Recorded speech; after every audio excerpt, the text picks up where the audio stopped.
Assalamu alaikum students. I'm your tutor Danish Ali and I welcome you all to my online platform. Dear students, आज हम start करने जा रहे हैं F6 taxation for June 2025 and September 2025. Before we start, I would like to tell you about myself. I'm the ex-faculty member of KEMS College of Accountancy and Management Sciences, ex-faculty member of Tabani's School of Accountancy, ex-faculty member of SCANS School of Accountancy. I have been teaching this paper F6 taxation from 2006, and from 2006 till 2017 I have been the regular tutor for this paper, tax and ATX as well. इस duration में तकरीबन I have taught more than 60 plus batches of taxation and ATX, और अल्हम्दुलिल्लाह अल्लाह पाक के करम से it has been amazing journey. बहुत सारे हाई अचीवर्स इस ड्यूरेशन में हमने प्रोड्यूस किए हैं from various colleges. From 2017 I took a break to work in the industry and now I am making a come back through my online platform ACC E-Classroom. देखिए, previous अगर आप किसी student से feedback लेंगे तो वो ये बताएंगे कि हमारे कोर्स का जो सबसे इम्पॉर्टेंट फीचर है दैट इज इंटेंसिव प्रैक्टिस. हम इस कोर्स के अंदर आपके पास एक्स्ट्रा ऑर्डिनरी प्रैक्टिस करेंगे. हम इस बात को इंश्योर कराएंगे कि you get the concept where they are needed, number one. Number two, you have lot of practice. You are doing practice from BPP kit, Kaplan kit as well as study hub, very important resource, क्योंकि ACC का study approved study material है, वो उसको भी हमें देखना ज़रूरी है. दूसरी बात ये कि हम इस कोर्स के दौरान आपको अकेला सिर्फ ये नहीं है कि मैं आपको प्री रिकॉर्डेड लेक्चर सील कर दिए. हम इस कोर्स में आपके साथ कनेक्टेड रहेंगे और हम इस बात को इंश्योर करेंगे कि हम हर वीकेंड पे हम आपके साथ बैठें, हम आपकी परफॉर्मेंस असेस करें. ऑब्वियसली एक परफॉर्मेंस तो हम आपके पास थ्रू पोर्टल असेस कर ही रहे हैं. दूसरी बात ये कि हम ये भी चेक करते रहेंगे कि बच्चा समझ रहा है, कहीं प्रैक्टिस में मसला तो नहीं है, कहीं अंडरस्टैंडिंग में मसला तो नहीं है. तो हर वीकेंड पे हम 2 क्लासेस कंडक्ट करेंगे, ठीक है, टैक्सेशन पेपर के लिए 1 आवर ईच.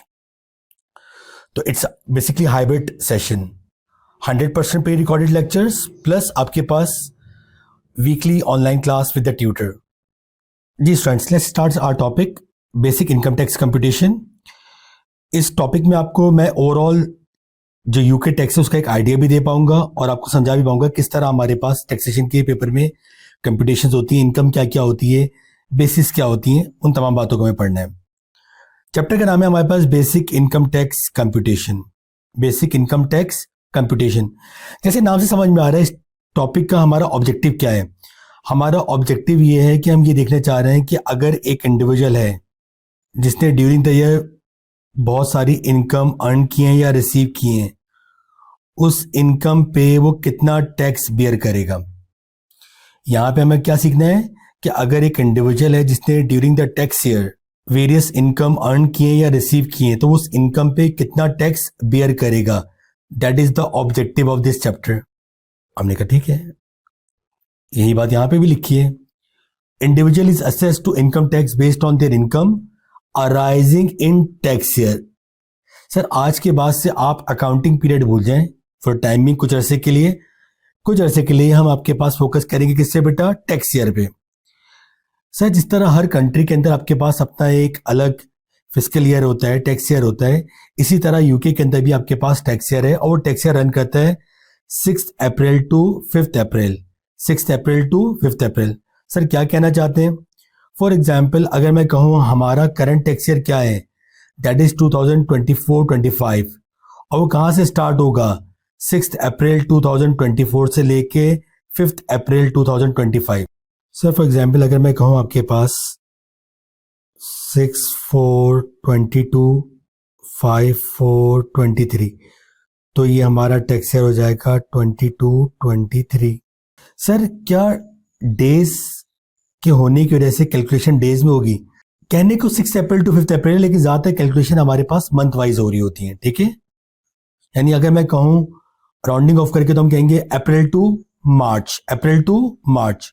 हमारा टैक्स ईयर क्या है, अप्रैल टू मार्च, ठीक है. तो भाई यूके में tax year 6 April to 5 April run होता है. हमारा रेलिवेंट टैक्स ईयर क्या है, 2024-25 जो स्टार्ट होगा 6 अप्रैल 2024 से और एंड होगा 5 अप्रैल 2025, यानी अप्रैल 2024 से मार्च 2025। ठीक है, अब बात आई इनकम। भाई टैक्स लगाना इनकम पे, तो पहले समझना पड़ेगा इनकम कितनी है। यूके टैक्स में हम इनकम को 3 ब्रॉड कैटेगरीज में डिवाइड करते हैं। हम यूके टैक्स में इनकम को 3 ब्रॉड कैटेगरीज में डिवाइड करते हैं। उनका नाम क्या आपके पास? Non saving, saving and dividend. Sir income को डिवाइड करने से क्या फर्क पड़ता है? सब एक साथ लिखते हैं। देखिए यूके टैक्स में आपके पास इनकम वाइज टैक्स के रेट वेरी करते हैं। हर इनकम पे टैक्स के रेट क्या करेंगे? वेरी करेंगे।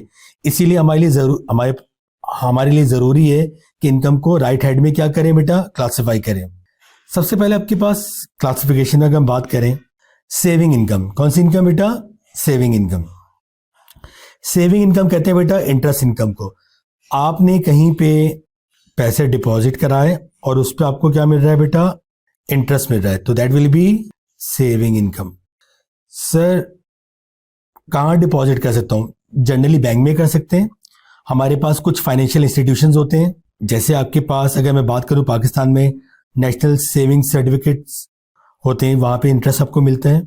ठीक है, यूके में हम इनको कहते हैं गिल्ट एज सिक्योरिटीज कहते हैं। गवर्नमेंट बैक सिक्योरिटीज होती हैं, अगर आप ये लो तो आपको इस पर क्या मिलेगा बेटा? इंटरेस्ट मिलेगा। हमने कहा ठीक है, तो भाई जहां से भी आपको इंटरेस्ट अर्न करेंगे आप उसे क्या कहेंगे बेटा? Saving income. डिविडेंड इनकम बताने की जरूरत नहीं, F3 पढ़ के आए। अगर मैंने किसी कंपनी के शेयर्स लिए हुए, अगर मैंने किसी कंपनी के क्या लिए हुए? शेयर्स लिए हुए, उस शेयर्स पे जो इनकम होगी दैट इज डिविडेंड इनकम। हमने कहा ठीक है। सर इन दोनों इनकम को क्लब करके हम एक और नाम भी देख सकते हैं, investment income. Saving and dividend income are collectively referred as investment income. इन दो इनकम के अलावा बाकी जितनी भी इनकम है वो क्या कहलाएंगे बेटा आपके पास? Non saving income. कौन सी इनकम? Non saving income.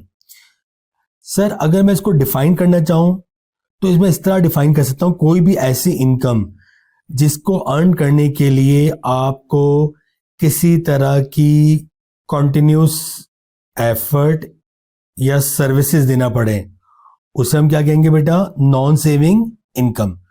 कोई भी ऐसी इनकम जिसको अर्न करने के लिए कॉन्टिन्यूस एफर्ट या सर्विसेज आपको प्रोवाइड करना पड़े, उसे हम क्या कहेंगे? Non saving income. हमने कहा कौन कौन सी इनकम फॉल करती है नॉन सेविंग में? Employment income. सर मैं कहीं पे जॉब करता हूं जहां से मुझे सैलरी मिल रही है और नंबर ऑफ बेनिफिट्स मिले हुए, कोई कंपनी मेंटेन कार मिली हुई है, प्राइवेट यूज के लिए फ्यूल मिला हुआ है, वो सारे के सारे आपके पास क्या है बेटा? Employment income. Trading income, self employed. Sir अगर मैं अपना कोई बिजनेस करता हूं और बिजनेस से मुझे कोई प्रॉफिट हो रहा है तो that will be fall under trading income. Sir property income क्या है? प्रॉपर्टी सेल परचेज करता हूं? नो, प्रॉपर्टी इनकम का मतलब है रेंटल्स। प्रॉपर्टी इनकम क्या है बेटा? रेंटल्स। मैंने आपके पास एक प्रॉपर्टी P1 है जिसको मैंने लेट आउट किया हुआ है एक टेनेंट को, और टेनेंट मुझे जो रेंटल्स देगा that rentals falls under property income. Sir इसके अंदर बहुत सारी चीजें भी आ सकती हैं और भी, जैसे अगर आप अपने घर का कोई एक रूम किराए पे दे दो, खुद भी रह रहे हो साथ में एक रूम किराए पे दे दिया, वो भी आपके पास प्रॉपर्टी इनकम है। सर अगर आपने कोई लीज पे, शॉर्ट टर्म लीज पे कोई मकान दे दिया है, ग्रांट कर दिए शॉर्ट टर्म लीज टेनेंट को, वो भी आपके पास क्या है बेटा? प्रॉपर्टी इनकम है। तो जहां कहीं पे भी आपके पास एक लैंडलॉर्ड टेनेंट को किराए पे दे रहा है, चाहे पूरा मकान चाहे एक कमरा, ठीक है, या कोई गेस्ट हाउस, तो वो सब फॉल किस में करेंगे बेटा? प्रॉपर्टी इनकम में। पेंशन इनकम, सर बताने की जरूरत नहीं है। पेंशन इनकम क्या होती है बेटा? एक रिटायरमेंट फंड है जिससे आपके पास रिसीट्स आ रही हैं।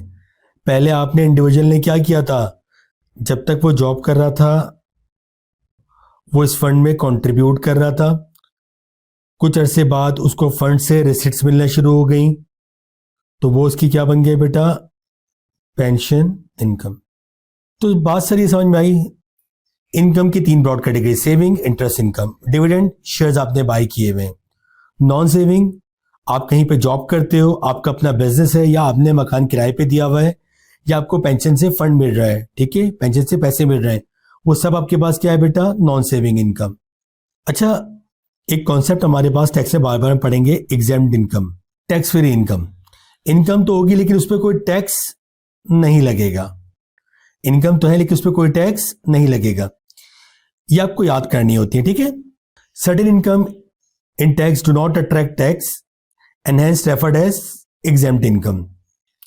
हमने कहा example, interest from national saving and investment banks. Sir ये आपके पास स्टेट ओन्ड बैंक होते हैं, अगर इसके अंदर आपने कोई इन्वेस्टमेंट किए उस पर जो भी इंटरेस्ट आएगा एग्जेम्प्ट है। बैटिंग मनी, सर शर्त लगा ली किसी से, लॉटरी मनी, कोई माला माल वीकली, कोई आपके पैसे निकल गए भाई लॉटरी में, एग्जेम्प्ट है। कोई आपका प्राइज बॉन्ड निकल आया है, एग्जेम्प्ट है। ISA income from individual saving account, इसकी डिटेल बाद में आएगी, लेकिन फिलहाल आप ये समझ लें कि आइजा से आने वाला तमाम इंटरेस्ट क्या है बेटा, एग्जेम्प्ट है, ठीक है। इसकी डिटेल फर्दर हमारे पास आएगी, तो यहां पे इसको डिस्कस करना बेकार है, राइट। तो भाई national saving investment bank state owned bank है, इसमें अगर कोई इन्वेस्टमेंट किए उससे इंटरेस्ट आएगा, एग्जेम्प्ट है। Betting money, lottery money, prize bond, exempt है। और income from individual saving account exempt है। आई होप यू अंडरस्टैंड, तमाम आपकी बेसिक बातें समझ में आई होंगी। हम नेक्स्ट क्लास में नया टॉपिक स्टार्ट करेंगे इंशाल्लाह।